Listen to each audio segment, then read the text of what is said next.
اللہ اللہ اللہ اللہ۔ السلام علیکم ورحمۃ اللہ وبرکاتہ۔ نحمده ونصلی علی رسولہ الکریم، اما بعد فاعوذ باللہ من الشیطان الرجیم، بسم اللہ الرحمن الرحیم۔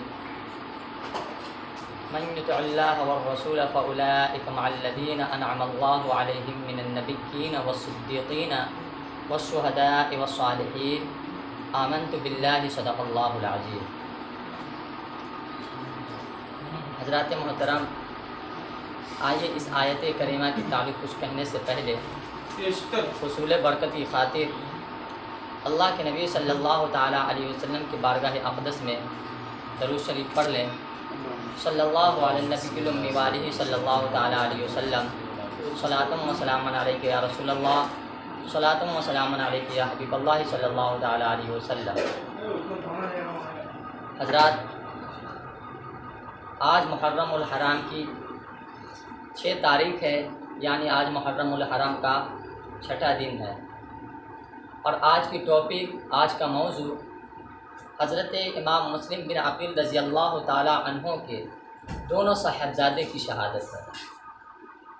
میں نے خطبہ مسنونہ کے بعد جس آیت کریمہ کی تلاوت کی ہے، اللہ تبارک و تعالی فرماتا ہے من یطع اللہ والرسول، کہ جو اللہ اور اس کے رسول کی اطاعت کرے گا، فرما برداری کرے گا، فَأُولَئِكَ مَعَ الَّذِينَ أَنْعَمَ اللَّهُ عَلَيْهِمْ مِنَ النَّبِيِّينَ وَالصِّدِّقِينَ وَالشُّهَدَاءِ وَالصَّالِحِينَ، تو وہ اللہ تبارک و تعالیٰ کی انعام یافتہ بندوں، یعنی انبیاء، صدیقین، شہداء اور صالحین کے ساتھ ہوگا۔ اور جو اس کے علاوہ غیر کی اطاعت کرے گا تو پھر اس کا حشر بھی غیر کے ساتھ ہی ہوگا۔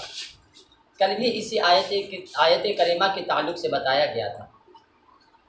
کل حضرت امام مسلم بن عقیل رضی اللہ تعالی عنہ کی شہادت بتائی گئی، اور آج آپ کے دونوں صاحبزادے حضرت ابراہیم اور حضرت محمد کی شہادت کے تعلق سے بتایا جائے گا۔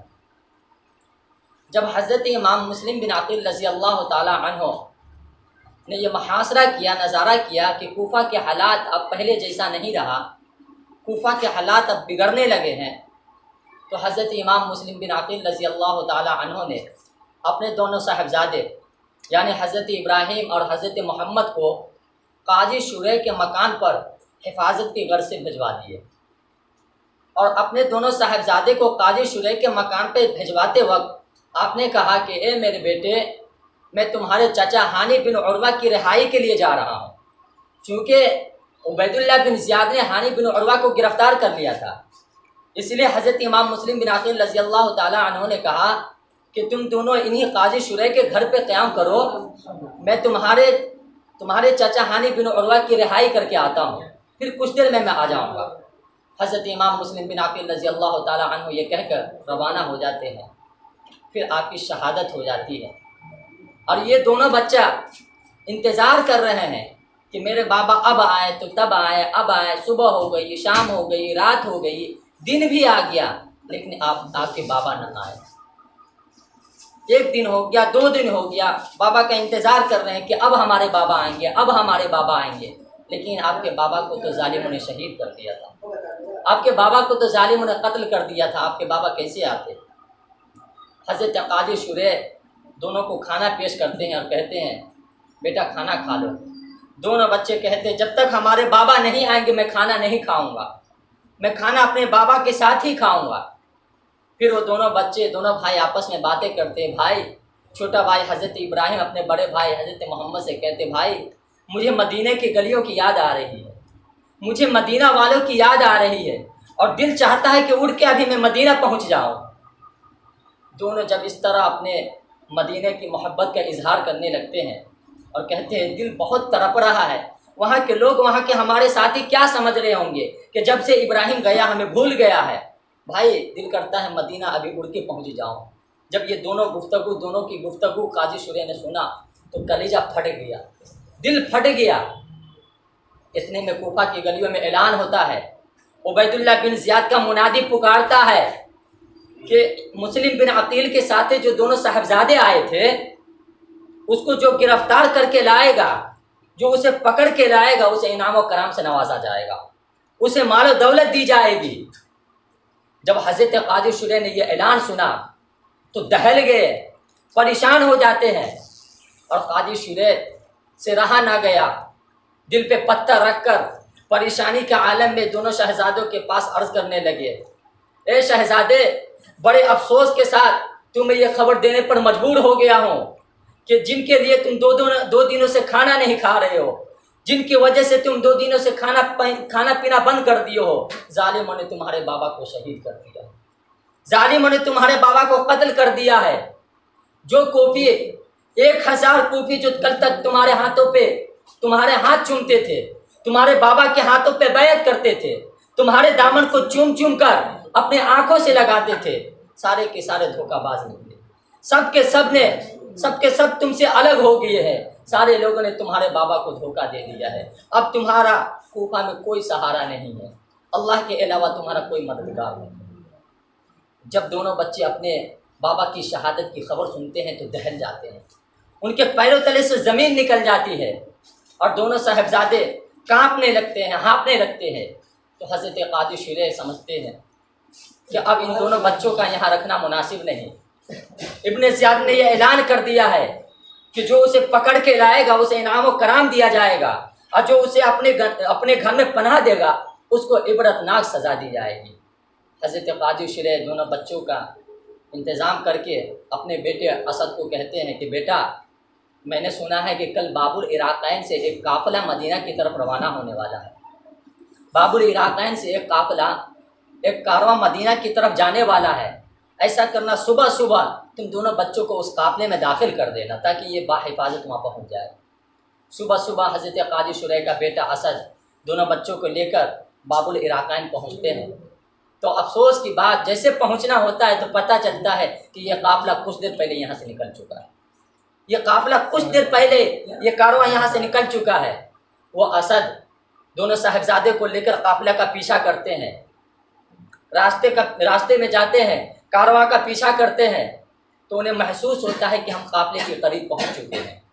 جب گرد و غبار نظر آنے لگتا ہے تو وہ حضرت قاضی شریح کا بیٹا اسد دونوں صاحبزادے سے کہتے، بھائی وہ قافلہ دکھ رہا ہے، گرد و غبار نظر آ رہا ہے، قافلہ وہیں پہ ہے، تم دونوں جا کر اس میں شامل ہو جاؤ، دونوں دوڑ پڑو، وہاں جا کے شامل ہو جاؤ، میرا جانا وہاں مناسب نہیں۔ پھر وہ قاضی شریح کا بیٹا وہاں سے لوٹ آتا ہے، دونوں بھائی ہیں، چھوٹی سی عمر ہے، چلنے کے قابل بھی نہیں۔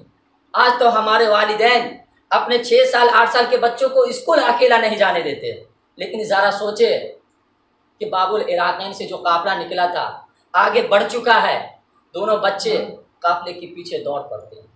ایک کی عمر 6 سال کی ہے، حضرت ابراہیم کی عمر 6 سال کی ہے، حضرت محمد کی عمر 8 سال کی ہے، دونوں بچے قافلے کے پیچھے دوڑ پڑتے ہیں، جیسے دوڑنا ہوتا ہے کہ چھوٹے بھائی حضرت ابراہیم کے پاؤں میں کانٹا چبھ جاتا ہے، وہ کہتے ہیں بھائی روک، کانٹا نکال لیتے، پھر دوڑتے ہیں۔ بڑا بھائی کہتا ہے بھائی اگر رکتے ہیں تو دشمن ہمارے طاق میں ہے، دشمن ہمارے پیچھے ہے، کہیں مجھے گرفتار کر کے ہم لوگ کو گرفتار کر کے پھر ابن زیاد کے پاس نہ حاضر کر دے، بھائی کوشش کر چل۔ لیکن کب تک چلتے رہتے، کب تک کوشش کرتے رہتے، پاؤں میں کانٹا چبھا ہوا ہے۔ جب بڑے بھائی سے دیکھا نہ گیا کہ ہمارے چھوٹے بھائی کے پاؤں میں کانٹا چبھا ہوا ہے، کب تک میں اس کو گھسیٹوں، پھر آخرکار رک جاتے ہیں۔ بڑا بھائی چھوٹے بھائی کے پاؤں سے کانٹا نکلتے ہیں، پھر قافلے کی طرف روانہ ہو جاتے ہیں، قافلہ کا پیچھا کرتے ہیں، پھر پتہ چلتا ہے کہ آپ کے آنکھوں سے قافلہ اوجھل ہو جاتا ہے، قافلہ کا کہیں نام و نشان نہیں، کارواں کا کہیں نام و نشان نہیں۔ پھر وہ دونوں بھائی رونا شروع کر دیتے ہیں، ایک دوسرے سے گلا لگا کر پھوٹ کر رونے لگتے ہیں، بابا کی یاد آتی ہے، پھوٹ کر رونے لگتے ہیں، 2 دنوں سے بھوکے پیاسے ہیں۔ پھر جب صبح ہوتی ہے تو دونوں بھائی ٹہلتے رہتے ہیں، اتنے میں ابن زیاد کا سپاہی، اس لیے کہ ابن زیاد نے یہ اعلان کر دیا تھا کہ جو دونوں صاحبزادے کو پکڑ کے لائے گا، گرفتار کر کے لائے گا، اسے انعام و کرام سے نوازا جائے گا۔ تو وہ سپاہی مال و دولت کے لالچ میں دونوں صاحبزادے کو ڈھونڈنے نکل پڑے۔ ہر طرف دونوں صاحبزادے کی تلاش ہو رہی ہے، تلاش جاری ہے، بالاتفاق کہ وہ سپاہی حضرت امام مسلم بن عقیل کے دونوں صاحبزادے کے قریب آ جاتے ہیں، پہنچ جاتے ہیں اور پوچھتے ہیں تم دونوں کون ہو اور کہاں سے آئے ہو؟ وہ دونوں صاحبزادے سمجھتے ہیں کہ ہو سکتا ہے اگر میں اپنی تعارف کراؤں، اپنی پہچان کراؤں تو میرے بابا مسلم بن عقیل کی وجہ سے، اہل بیت ہونے کی وجہ سے یہ ہماری مدد کرے۔ مدد کی امید سے یہ دونوں صاحبزادے اپنی تعارف کرا دیتے ہیں اور کہتے ہیں ہم مسلم بن عقیل کے دونوں بیٹے ہیں۔ دشمن جیسے یہ سنتا ہے خوشی سے مچل جاتا ہے اور کہتا ہے ہم تو تمہاری ہی تلاش میں نکلے ہیں۔ پھر دونوں صاحبزادے کو پکڑ کے ابن زیاد کے بارگاہ میں حاضر کر دیتا ہے، ابن زیاد کے دارالعمارت میں پیش کر دیتا ہے اور ابن زیاد دونوں بچوں کو جیل میں ڈال دیتا ہے اور کہتا ہے جب تک یزید کی طرف سے کوئی خبر نہ آ جائے کہ ان دونوں بچوں کو زندہ رکھا جائے یا قتل کر دیا جائے تب تک ان دونوں بچوں کو جیل میں ہی رکھا جائے۔ دونوں بچے جیل میں ہیں، کالی کوٹھری میں ہیں، 2-3 دنوں سے کچھ کھایا پیا نہیں۔ جیل کا جو داروغہ تھا حضرت مشکور، یہ ایک پرہیزگار اور اہل بیت سے محبت کرنے والا تھا۔ اس نے جیسے اہل بیت کو دیکھا، حضرت ابراہیم اور حضرت محمد کو دیکھا کہ ظالموں نے انہیں جیل میں رکھا ہے، تو انہوں نے دل میں تھام لیا چاہے میری نوکری جائے تو جائے، میری جان جائے تو جائے، لیکن ہم نے یہ تھام لیا ہے کہ ان دونوں شہزادے کو یہاں سے نکال کر باحفاظت مدینہ منورہ پہنچوا دوں گا۔ حضرت مشکور دونوں صاحبزادے کو کسی طرح جیل سے باہر نکالتے ہیں۔ نکالنے کے بعد ان کو ایک انگوٹھی دیتے ہیں اور کہتے ہیں بیٹا یہ راستہ سیدھا قادسیہ جاتا ہے، اس راستے پہ تم چلتے رہنا، قادسیہ پہنچ جاؤ گے، اور جب قادسیہ پہنچ جانا تو وہاں کے کوتوال سے ملنا، کوتوال میرا بھائی ہے، اور ان سے پورا ماجرا پیش کرنا اور نشانی کے طور پر میری انگوٹھی اسے دینا اور کہنا کہ یہ آپ کے بھائی کی انگوٹھی ہے، انشاءاللہ وہ تمہیں باحفاظت مدینہ منورہ پہنچا دیں گے۔ کسی طرح رات کی اندھیری میں وہ حضرت مشکور دونوں صاحبزادے کو وہاں سے نکال لیتے ہیں اور قادسیہ کا راستہ دکھا دیتے ہیں، لیکن یہ دونوں صاحبزادے انہیں کیا پتہ کہ قادسیہ کہاں ہے، انہیں کیا پتہ قادسیہ کا راستہ کیا ہے۔ پھر بھی دشمنوں کے خوف کی وجہ سے دونوں صاحبزادے قادسیہ کے راستے کی طرف منتقل ہو جاتے ہیں، روانہ ہو جاتے ہیں۔ رات بھر چکر لگاتے رہتے ہیں، رات بھر دوڑتے رہتے ہیں، پتہ چلتا ہے جب صبح ہوتی ہے تو پتہ چلتا ہے کہ ابھی یہ کوفے ہی میں۔ رات بھر پورے رات ٹہلتے رہے، گھومتے رہیں، دوڑتے رہیں، قادسیہ پہنچ جائے، لیکن جب صبح ہوتی ہے تو پتہ چلتا ہے کہ ہم تو ابھی کوفہ ہی میں تو ابھی کوفہ ہی کی سرزمین پہ ہوں۔ پھر وہ دونوں صاحبزادے ڈر کی وجہ سے، چونکہ کل ابن زیاد کا سپاہی آ کے دونوں کو گرفتار کر لیا تھا، اسی ڈر کی وجہ سے دونوں صاحبزادے درخت کے آڑ میں چھپ جاتے ہیں، درخت کے کھو میں چھپ جاتے ہیں۔ اتنے میں ایک کنیز آتی ہے، پانی بھرنے کے گھر سے وہ کنیز آتی ہے۔ جب دونوں بچوں کے چہرے پر نظر پڑتی ہے تو وہ کہتی ہے صاحبزادے تم کون ہو؟ پھر ان کو پہلا دن یاد آتا ہے، ہو سکتا ہے میں اپنی تعارف ان سے کراؤں تو ہو نہ ہو یہ بھی ابن زیاد کے پاس مجھے حاضر کر دے۔ اسی ڈر سے وہ سوچنے لگتے ہیں کہ میں اپنی تعارف کراؤں یا نہ کراؤں۔ اگر میں اپنی تعارف کرا دیتا ہوں تو ہو سکتا ہے ابن زیاد کے پاس مجھے حاضر کر دے، اور اگر میں جھوٹ بولتا ہوں تو یہ جھوٹ تو ہماری شایان شان سے نہیں ہے، ہمارے خاندان میں جھوٹ کا کہیں نام و نشان نہیں ہے۔ اگر میں جھوٹ بولتا ہوں تو ہمارے خاندان میں دھبا لگتا ہے۔ اسی غرض سے وہ دونوں صاحبزادے کہتے ہیں میں مسلم بن عقیل کا بیٹا ہوں۔ وہ صاحبزادی سمجھ جاتی ہے اور وہ صاحبزادی کہتے ہیں تم غم نہ کرو، تم خوف نہ کرو، میں جس کی کنیز ہوں، میں جس کی باندی ہوں، جس کی لونڈی ہوں، وہ اہل بیت سے محبت کرنے والی ہے، وہ اہل بیت سے عقیدت و محبت رکھنے والی ہے، سچی عقیدت و محبت رکھتی ہے، چلو تم ہمارے ساتھ چلو۔ وہ کنیز دونوں صاحبزادے کو لے کر اپنے مالکہ کے پاس آتی ہے، مالکہ سے پورا ماجرا پیش کرتی ہے کہ یہ دونوں صاحبزادے وہاں ہمیں روتے ہوئے ملے ہیں۔ جب مالکہ سنتی ہے کہ یہ اہل بیت سے ہیں، مسلم بن عقیل کے دونوں صاحبزادے ہیں، تو بہت خوش ہوتے ہیں۔ اسی خوشی کے بنا پر اس کو آزاد کر دیتی ہے۔ جب ادھر پتہ چلتا ہے مشکور نے دونوں صاحبزادے کو آزاد کر دیا ہے، جیل سے فرار کروا دیا ہے، تو ابن زیاد مشکور کو بلاتا ہے اور کہتا ہے اے مشکور تم نے کیوں دونوں صاحبزادوں کو آزاد کیا ہے؟ تو حضرت مشکور کے دل میں تو اہل بیت کی محبت تھی، خاندان رسالت کی محبت تھی۔ وہ کہنے لگتے ہیں میں صرف اور صرف اللہ کی رضا اور اس کی خوشنودی کی خاطر انہیں آزاد کیا ہوں۔ پھر ابن زیاد کہتا ہے کہ کیا تمہیں ڈر نہ لگا، کیا تجھے مجھ سے بالکل بھی ڈر نہ لگا؟ تو وہ کہتا ہے، حضرت مشکور کہتے ہیں کہ جس کے دل میں اللہ کا خوف ہو پھر وہ دنیا والوں سے نہیں ڈرتا۔ پھر وہ ابن زیاد کہتا ہے، اچھا یہ بتا تجھے آزاد کرنے سے کیا فائدہ ہوا؟ کیا تجھے کوئی فائدہ بھی ہوا، کچھ درہم و درہم تجھے ملے؟ تو وہ حضرت مشکور کہتے ہیں، بظاہر تو مجھے کوئی فائدہ نظر نہیں آیا، لیکن میرا یہ ایمان ہے، میری عقیدت ہے، میری محبت ہے کہ کل بروز قیامت ان کی نانا میری شفاعت ضرور فرمائیں گے۔ میرا یہ ایمان ہے کہ کل بروز قیامت یہی دو صاحبزادے ہماری شفاعت کے ذریعہ بنیں گے اور تو اس سے محروم رہ جائے گا۔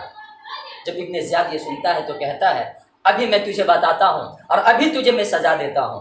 تو حضرت مشکور کیا جواب دیتے ہیں اور کہتے ہیں، یہ ایک جان کیا ہو، اگر ہو کروڑ ہو، سبھی کو میں ان پہ نثارہ کروں گا۔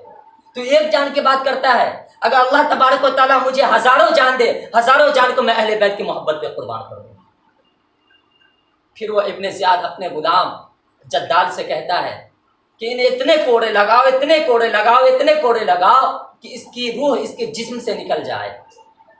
پھر وہ ابن زیاد کا غلام جلاد کوڑا لگانا شروع کرتا ہے۔ جیسے پہلا کوڑا لگاتا ہے تو وہ کہتے ہیں بسم اللہ الرحمن الرحیم، پھر دوسرا کوڑا لگاتا ہے تو پھر وہ کہتے ہیں یا الہی مجھے صبر عطا کر، پھر تیسرا کوڑا لگاتا ہے تو پھر وہ کہتے ہیں یا الہی مجھے معاف کرنا، پھر جب چوتھا کوڑا لگاتا ہے تو پھر حضرت مشکور کہتے ہیں یا الہی میں صرف اور صرف اہل بیت کی محبت کی خاطر اپنی جان کو قربان کر رہا ہوں۔ پھر جب پانچواں کوڑا لگاتا ہے تو پھر وہ کہتے ہیں یا الہی مجھے حضور صلی اللہ تعالیٰ علیہ وسلم سے ملا دے۔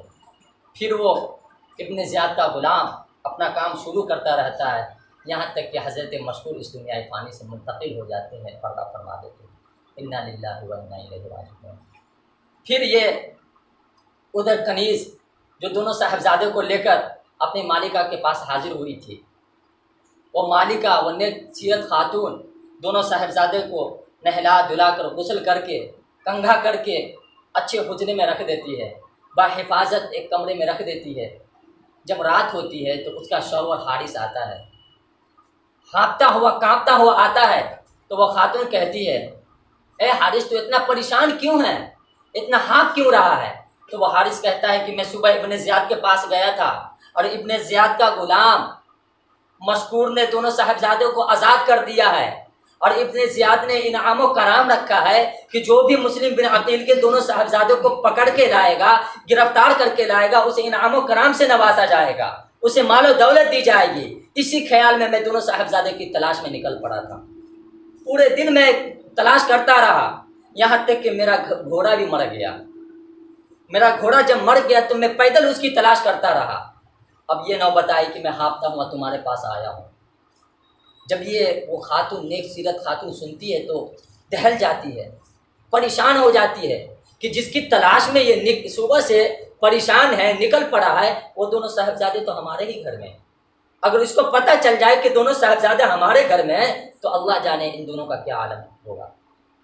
پھر وہ نیک خاتون اپنے شوہر حارث کو جلدی جلدی کھانا کھلا کر سلا دیتی ہے۔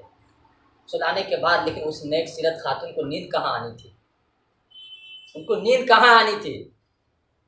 وہ ایک طرف دونوں صاحبزادے کی محبت تو دوسری طرف اپنے شوہر حارث کا خوف، اسی میں پوری رات وہ گزارتی رہتی ہے۔ اتنے میں وہ دونوں صاحبزادے خواب دیکھتے ہیں۔ خواب کیا دیکھتے ہیں کہ اللہ کے نبی صلی اللہ تعالیٰ علیہ وسلم اور ہمارے بابا حضرت مسلم بن عقیل اور حضرت علی اور حضرت فاطمہ یہ دونوں کوثر پہ تشریف فرما ہے، اور کوثر پہ تشریف فرما ہے۔ اتنے میں حضور صلی اللہ تعالیٰ علیہ وسلم حضرت مسلم سے کہتے ہیں کہ اے مسلم تو آ گیا، تیرے دونوں صاحبزادے کہاں ہیں؟ تو یہاں آ گیا لیکن تو نے اپنے دونوں صاحبزادوں کو ظالموں کے ظلم و ستم پہ کیوں چھوڑا ہے؟ تو حضرت مسلم کہتے ہیں یا رسول اللہ وہ دونوں صاحبزادے بھی آنے ہی والے ہیں، بس 2-4 قدم کا فاصلہ ہے۔ جب نیند سے بیدار ہوتے ہیں تو بڑے بھائی حضرت محمد اپنے چھوٹے بھائی کو جگاتے ہیں اور کہتے ہیں بھائی اٹھ جاگ جا، اب سونے کا وقت نہیں رہا، اب ہمیں اور آپ کو ہمارے بابا نے بلایا ہے۔ جب وہ نیند سے بیدار ہوتے تو کہتے بھائی کیا ہوا؟